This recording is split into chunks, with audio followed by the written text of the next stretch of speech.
Right. Sathyan, ஒரு கல யதார்த்தம் இல்லாத விஷயத்தை அல்லது அவருடைய விருப்பத்தை தான் எதிர்க்கட்சி தலைவர் வெளிப்படுத்துறாரு அப்படின்னு பார்க்கணுமா? ரவீந்திரன் சொல்றாரு, திமுக கூட்டணி 3 தேர்தலாக சந்திச்சிருக்கிறாங்க, வெற்றி வரக்கூடிய ஒரு கூட்டணின்னு தெரியும், தலைவர்களுக்குள்ள அந்த புரிதல் இருக்கு அப்படிங்கிற. மாலை வணக்கம்.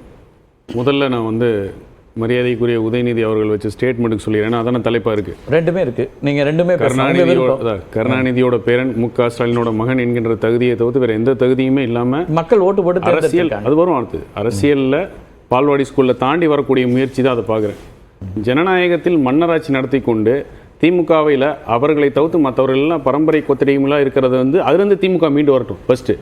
அதுக்கப்புறம் கள யதார்த்தத்தை பேசல. களத்துக்கு யதார்த்துக்கு சுத்தமும் பொருந்தாத ஒரு கருத்தை சொல்லி நான் அரசியலில் இருக்கேன் அப்படிங்கிற காமிக்கக்கூடிய ஒரு விஷயந்தான் அது.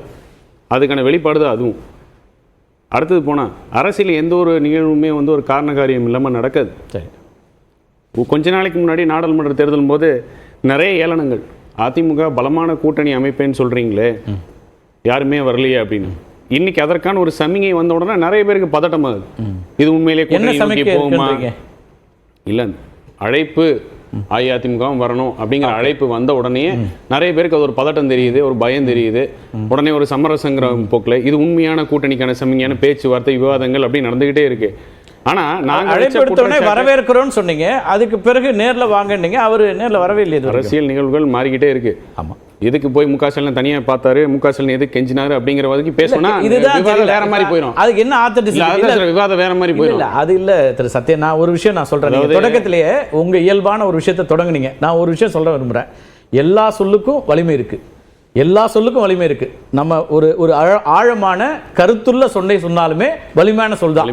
அதனால இதுக்கு தேடி பிடிச்சி நம்ம ஒரு ஹியூமிலியேட் பண்ணணும் அல்லது ஒரு கோவத்தை அதெல்லாம் இல்ல. அது ஹூக் பாயிண்ட் இல்லாமலே அழுத்தமா பேச முடியும். அழுத்தமா தான்.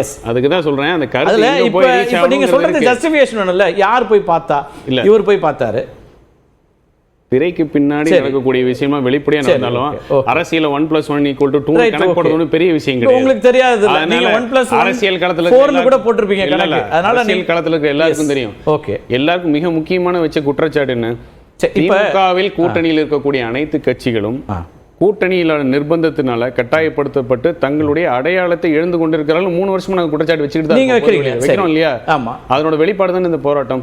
ஏன்னா இந்த போராட்டத்துக்கான காரணம் மரியாதைக்குரிய திருமாவர்கள்ட்ட கேட்கும்போது அவர் என்ன சொல்றாரு, இல்ல இந்த கள்ளக்குறிச்சி மக்கள்கிட்ட பார்த்தேன், நீ இதுக்கு எதிர்த்தாலும் நீங்க எல்லாம் போராட மாட்டீங்களான்னு கேட்டாங்க சொன்னார். இப்ப நாங்க வச்ச குற்றச்சாட்டு உண்மைதானே? அப்போ மக்கள் எதிர்பார்ப்பு ஒருவர் போராட வேண்டும் என்பது திமுக கூட்டணியில் இருக்க கட்சினா கூட மக்கள் எதிர்பார்க்கிறார்கள். அது இவ்வளவு காலம் பண்ண முடியல, உங்களோட அடையாளத்தை இழந்துகிட்டு இருக்கீங்க. முடியல நம்ம பாலாஜிட்ட கேட்போம். ஏற்கனவே வேலை நேரம் சார்ந்த பிரச்சனை வந்து போது 8 மணி நேரம் வேலையில சேர்த்து சொல்லி கூட்டணி கட்சிகளா இருந்தாங்க. அதையும் சேர்த்து சொல்லிடுறேன் சார்.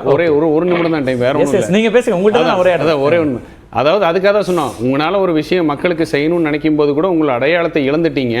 மக்கள்கிட்ட எதிர்பார்ப்பு இருக்கு, உங்க கட்சி தொண்டர்கள்கிட்டே அந்த எதிர்பார்ப்பு இருக்கு. ஆனா நீங்க அதை செய்ய தவறியதுனால உங்களை அடையாளமே தொலைஞ்சிருக்குன்னு குற்றச்சாட்டு வச்ச உடனே இன்னைக்கு மரியாதைக்குரிய திரும்ப அதை நோக்கி நகர்றாரு.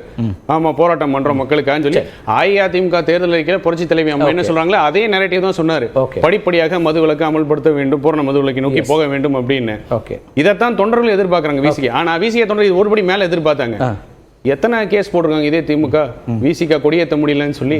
கொடியேற்ற போகும்போது நடந்த கேஸுகள், இல்ல போராட்டம் நடக்கக்கூடிய இடத்துல அடக்குமுறைகள், போலீஸை ஏவி விட்டு அடக்குமுறைன்னு பொது வழியில பேசின விசிக உண்மைதானே அது?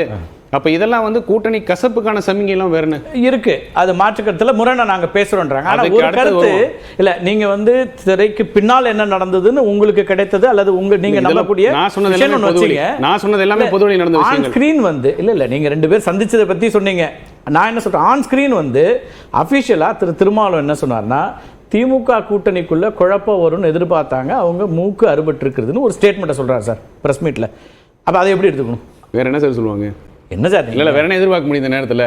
அதாவது தொண்டர்களுக்கு இருக்கிற உணர்வு திருமாவளவன் அவர்களுக்கு ஒரு நிமிஷம் என்னன்னா, இங்க இருந்து 22,000 கிலோமீட்டர் தள்ளி அமெரிக்காவுக்கு போக முடிஞ்ச முதல்வர்னால இங்க இருக்க 150 கிலோமீட்டர் கள்ளக்குறிச்சிக்கு போக முடியல இது வரைக்கும்.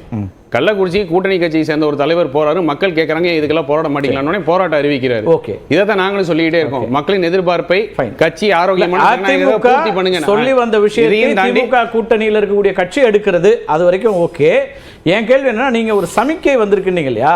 ஆமா, அதுதான். அது என்ன சமிக்கை? ஏன்னா நீங்க சமிக்கைன்றீங்க, அவர் மூக்கறுப்புங்கிறாரு. அப்ப இது எப்படி பார்க்கணுங்கிறது இருக்கு இல்லையா?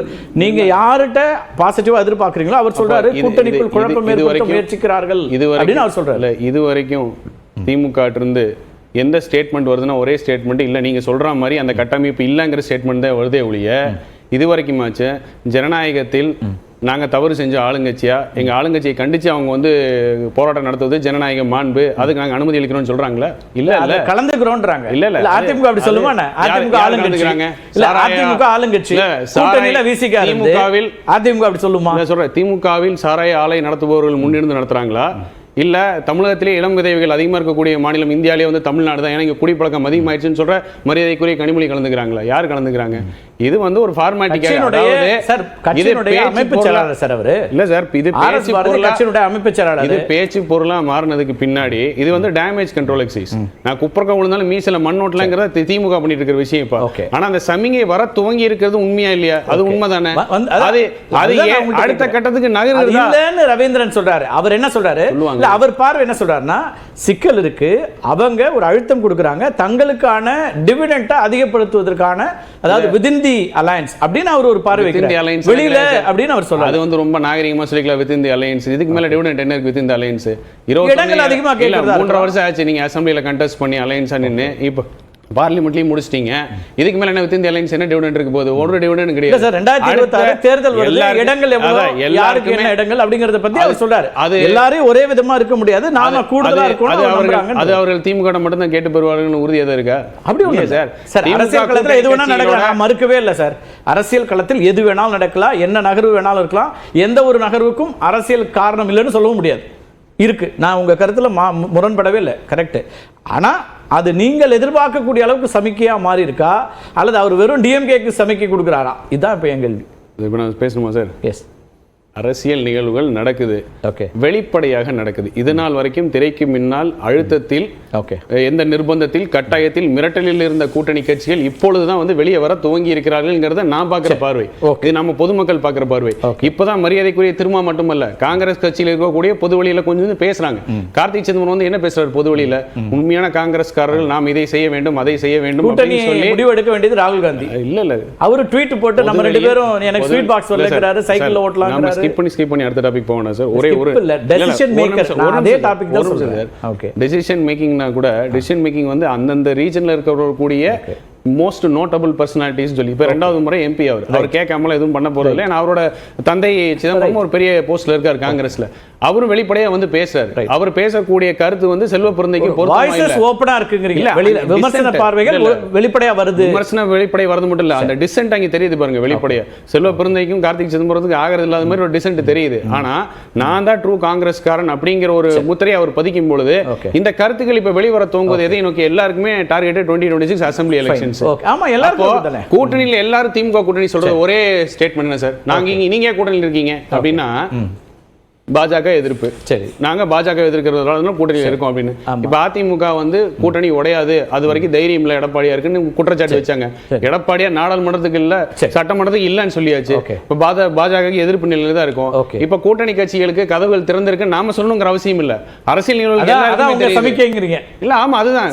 வேற என்ன வெளிப்படையா வந்து தேர்தல் கான்ட்ரோவர்சி என்ன ஒரே பெரிய வேறுபாடுனா, நீங்க சொல்ற எல்லாமே சரிதான். அவங்களுக்குள்ள கூட்டணி இருக்கு, கூட்டணிக்குள்ள முரண் இருக்கு. உங்ககிட்ட இன்னும் கூட்டணியே இல்ல, காத்திருக்கீங்க அப்படிங்கறத சொல்லிடுறேன். தனித்து களம் காணக்கூடிய துணிவு இருக்கக்கூடிய இயக்கம் அதிமுக. இன்னைக்கு கூட்டணி இல்ல, ஊடகம் இல்லனா திமுக காலி. 3 ஆண்டுகள் திமுக காப்பாத்திட்டு இருக்கிறதே கூட்டணியும் ஊடகம் சொல்றாரு. நம்ம பேசலாம். இல்ல இது மட்டும் தான் காப்பாத்திட்டு இருக்கு திமுக, இதை தாண்டி எதுவுமே இல்ல திமுக.